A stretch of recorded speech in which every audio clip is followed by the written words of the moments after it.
Prezados irmãos e irmãs, em nosso Senhor Jesus Cristo, veredas religiosas, prezadas associadas da Associação Santa Teresinha e também aqueles que estão rezando conosco de suas casas.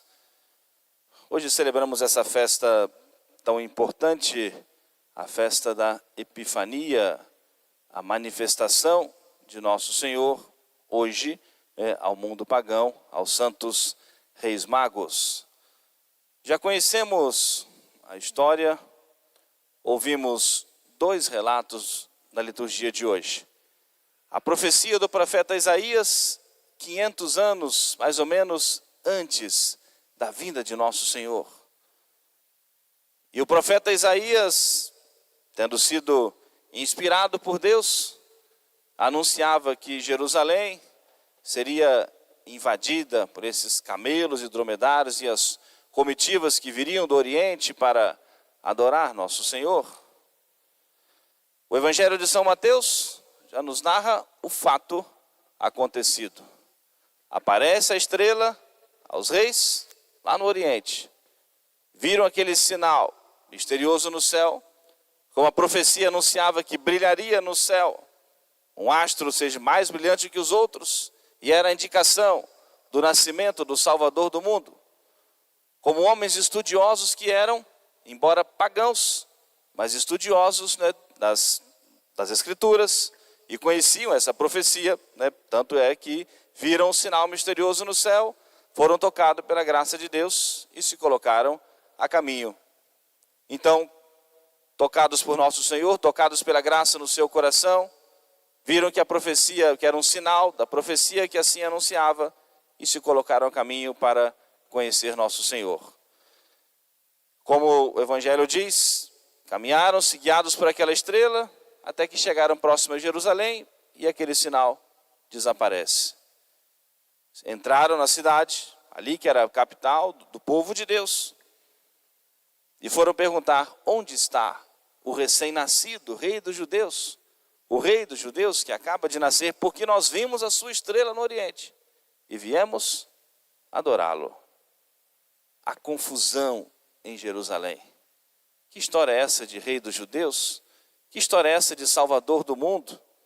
Que estrela é essa misteriosa? Que sinal é esse do nascimento do Redentor, do Salvador? E foram então ao palácio do rei, ao rei Herodes. E com essa mesma pergunta: onde está o recém-nascido rei dos judeus, o Salvador? Nós vimos o seu sinal, a estrela misteriosa lá no Oriente, e viemos guiados por essa estrela. Herodes mandou então consultar os sábios da Escritura, e acharam lá a profecia de Miqueias, e que anunciava Belém, como nós ouvimos hoje: e tu, Belém, terra de Judá, não és a menor entre as principais cidades de Israel, porque de ti sairá o Salvador, aquele que vai reger e governar todas as nações. E os sábios da Escritura, conhecedores da Escritura, indicaram para Herodes: se Jesus nasceu em Belém, como a profecia indica. E então, Herodes repassou aos magos essa informação. Eles agradeceram, se colocaram novamente a caminho, então logo saíram de Jerusalém. A estrela reaparece para eles e os conduz aonde está o menino Deus. E ali vão chegar, se prostrar, oferecendo os seus presentes e adorando a nosso Senhor. Por que nós dizemos que havia maldade no coração de Herodes ao dar essa informação para os magos? Vão lá, identifique onde ele está e me avise para que eu vá também adorá-lo. Fazemos um mau juízo da atitude dele? Não. Nós assim afirmamos porque quando os magos estavam preparando a sua volta, ficaram ali alguns dias, foram catequizados, evangelizados por São José, por Nossa Senhora. Estavam preparando já o seu retorno para sua casa. Um anjo apareceu em sonhos a ele e disse: não retornem por Jerusalém, porque Herodes quer matar o menino. Retornem para suas casas por um outro caminho. E por isso nós afirmamos que não havia nenhuma reta intenção, nenhuma boa intenção no coração de Herodes, no pensamento de Herodes, ao pedir que os magos voltassem e indicassem para eles onde estava o menino Deus. E tanto é que Herodes deu esse decreto, ou seja, que os soldados, quando ele percebeu que, calculando o tempo, os magos já teriam retornado e não voltaram, não passaram por Jerusalém, mandou que os soldados fossem em Belém e em todos os arredores e matassem todos os meninos de 2 anos abaixo, pensando que nesse meio mataria também, não é, esse Salvador do mundo. Prezados irmãos e irmãs, muitos ensinamentos para nós. Mas vamos nos fixar, né, em alguns pontos. Primeiro, a generosidade desses homens que vieram para conhecer nosso Senhor. Homens retos, de bom coração, de boa vontade. Quando a gente quer buscar e conhecer a verdade, de bom coração, com retidão, nem precisa de muita explicação. Basta alguns sinais e um coração aberto à graça de Deus, aberto e disposto a conhecer a verdade, logo, né, adere a isso, se entrega, né, à verdade, que é o próprio Cristo. Agora, quando o coração está fechado, carregado de orgulho, de amor próprio, de impureza, só pensando em si mesmo, de egoísmo, e não é um coração bem disposto a refletir, né, conhecer a verdade, não adianta sinais, palavras e o coração está fechado. Para os magos, embora pagãos, não pertenciam ao povo de Deus, mas homens retos, bastou ver aquele sinal. Podemos dizer que era muito frágil, mas esse sinal misterioso no céu, essa estrela, tocados pela graça e se colocaram a caminho. E por onde passavam, diziam sempre a mesma coisa: nós vimos a sua estrela no Oriente e viemos adorar o Messias, o Salvador, e viemos adorá-lo. Herodes é o grande exemplo para nós dentro desse contexto da celebração de hoje, de um coração fechado e não estava disposto à verdade, não estava aberto a conhecer nosso Senhor, tanto que se perturbou com a presença de Jesus, com a notícia, né, do nascimento de nosso Senhor. E um coração fechado, os conhecedores das Escrituras citaram para ele: as Escrituras anunciam aqui. As profecias estavam se cumprindo, eles conheciam, o profeta Isaías era constantemente lido no templo. Isaías anunciava que Jerusalém seria invadida por esses camelos, por esses homens que viriam de longe, montados em camelos com toda a sua comitiva. Muito evidente para eles se cumprindo as profecias. As profecias anunciavam o nascimento de Jesus em Belém. Muitas evidências, mas um coração fechado. Nada movia aquele coração, endurecido, petrificado. E o quanto isso deve servir de exemplo para nós. Acontece muito, né, acho que na vida de muitos também, às vezes uma pessoa, um protestante, alguém que bate a porta da nossa casa. Se a pessoa às vezes ela vem tentando de convencer a gente a abandonar a fé católica, ou em alguma outra ocasião que a pessoa às vezes vem conversar. E é nítido, logo nas primeiras palavras, se a pessoa está disposta a ouvir uma outra explicação, né, diferente daquilo que aprendeu, ou se quer apenas contestar e negar a todo tempo as verdades católicas. Fica muito nítido. Os argumentos são sempre os mesmos. Nossa Senhora, virgindade de Nossa Senhora, irmãos de Jesus, culto das imagens, sempre os mesmos pontos. Bate a nossa porta com os mesmos pontos. Estão dispostos, não vamos ver, ou seja, o que a Igreja Católica diz sobre isso? Não estão dispostos a isso. Não estão dispostos a pensar, quem sabe, né, a verdade está, né, na pregação da igreja e não naquilo que ouviram e que aprenderam.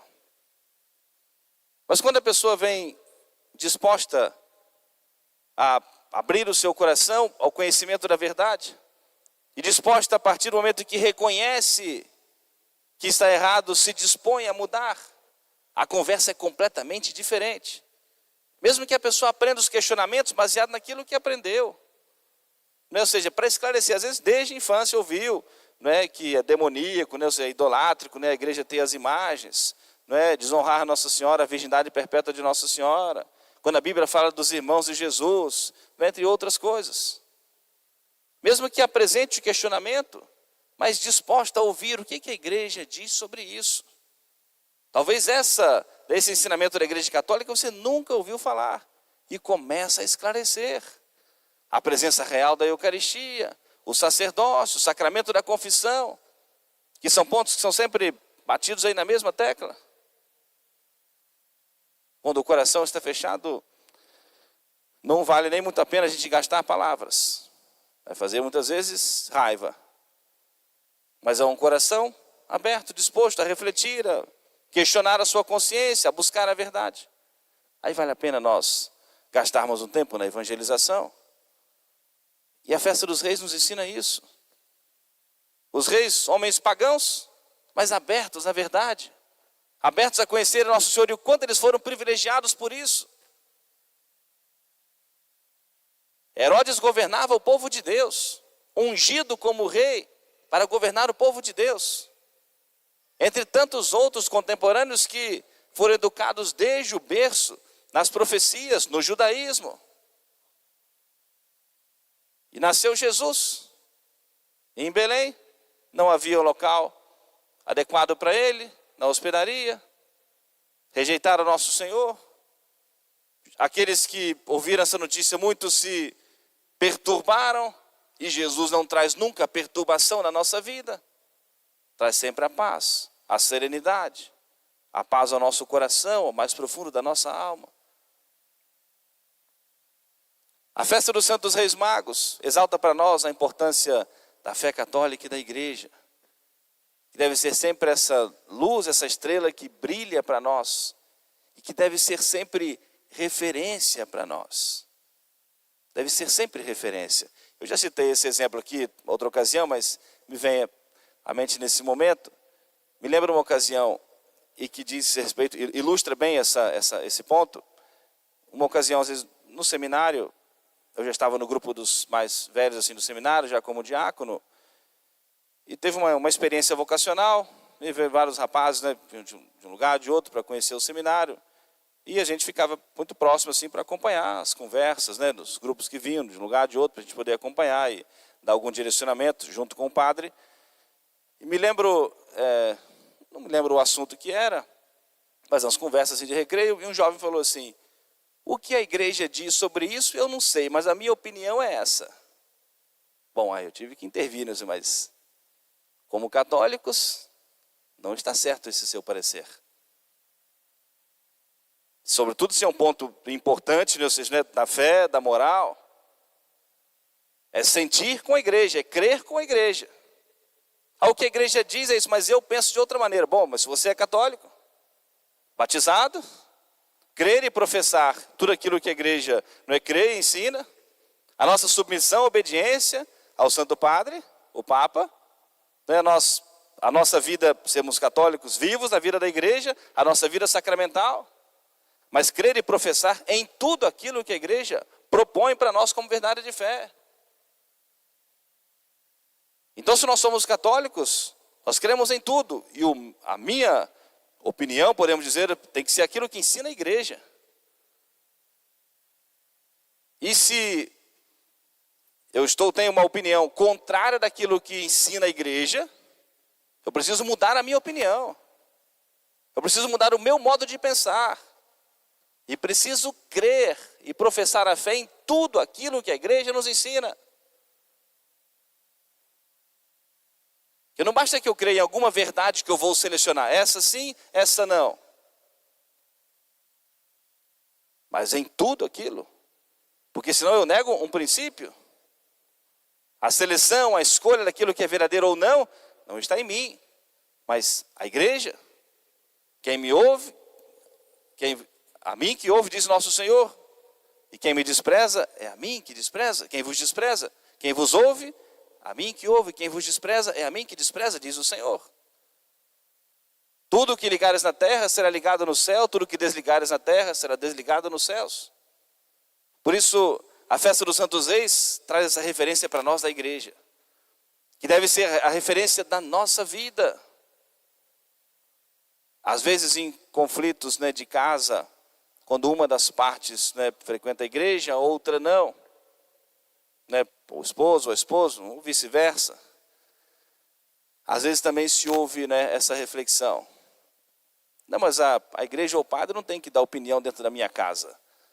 Não é dar opinião dentro da sua casa, mas os princípios morais cristãos, eles têm que ser ensinados aqui, mas para serem vividos em casa, em família. Aqui nós somos alimentados pelo pão da palavra de Deus para formar a nossa consciência. É a missão da igreja de formar a nossa consciência desse caminho reto, claro, da verdade. Eu sou o caminho, a verdade e a vida, nos diz o Senhor. E para que nós possamos colocar essa verdade em prática em nossas vidas. Então a igreja vai dizer sim. Quais são os princípios morais, as verdades de fé que precisam ser vividas em casa, em família. Aquilo que está certo ou aquilo que está errado na vida matrimonial.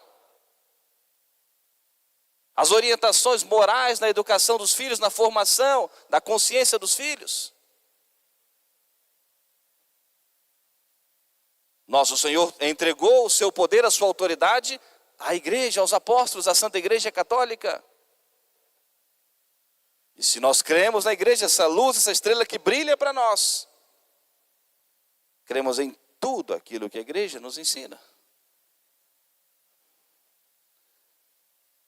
Portanto, a nossa atitude diante de nosso Senhor, diante da verdade, que é o próprio Cristo, é a humildade. Os magos, com toda a sua grandeza, riqueza, poder, eram reis poderosos. Foram no local muito simples, se curvaram, adoraram a nosso Senhor, descendo de toda a sua realeza, para se curvar diante daquele que é o Messias, o Salvador do mundo.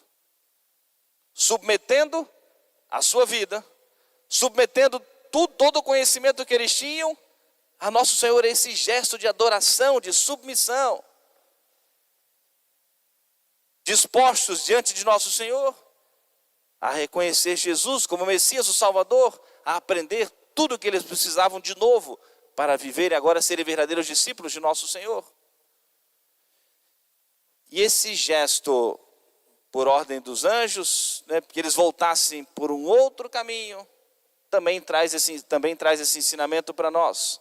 Foram evangelizados, catequizados por Nossa Senhora, por São José. E agora retornaram por um outro caminho, sim, inteiramente transformados. Aquilo que acreditavam, que até então, mas aquilo que conheciam, se não estava de acordo, né, com o ensinamento que receberam, eles se curvaram humildemente, entregaram, representado nos seus presentes, como que se destituíram de todo o poder, a riqueza, a realeza, tudo, diante de nosso Senhor. E agora de coração aberto, para receber de nosso Senhor.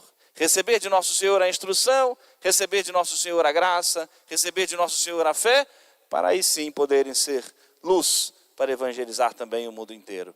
Portanto, prezados irmãos e irmãs, celebrando hoje esse grande mistério, a grande manifestação de Jesus, né, ao mundo pagão, a toda a humanidade, peçamos a nosso Senhor que também sempre ilumine a nossa inteligência, né, que fortaleça o nosso coração, para que todos nós, conhecendo a verdade, queiramos de fato colocar em ação em nossas vidas e de fato tomemos a decisão, né, de nós de fato nos permitirmos ser transformados pela graça de Deus.